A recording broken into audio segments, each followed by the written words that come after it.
எப்பொழுது ஒரு பள்ளிவாசல் முன்மாதிரி பள்ளிவாசலாக இருக்குமோ அப்பொழுதுதான் அந்த பள்ளிவாசலை சுற்றி இருக்கக்கூடிய மஹல்லாவும் முன்மாதிரி மஹல்லாவாக இருக்கும்.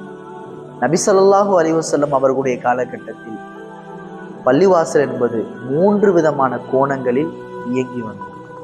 ஒன்று, அது வணக்க வழிபாட்டு தலமாக இருக்கும். இரண்டாவது, அது ஒரு கல்விக்கூடமாக இருக்கும்.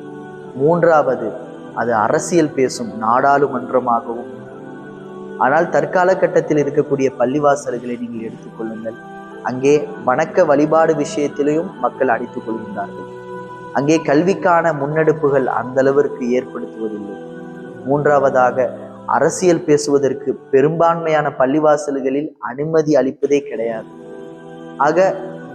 ஆனால் அந்த பள்ளிவாசல்களை கட்டுவதற்கு மட்டும் கோடான கோடி ரூபாய்கள் செலவு செய்யப்பட்டு கொண்டிருக்கிறது.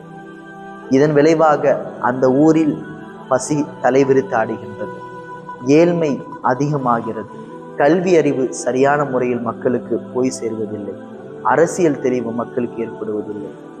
இதே மாதிரியான நேரங்களில் தான் முஹையத்தீன் அப்துல் காதிர் ஜெயிலானி ரஹ்மத்துல்லாஹி அலைஹி அவர்களுடைய ஒரு கூற்று நமக்கு ஞாபகம் வருகிறது.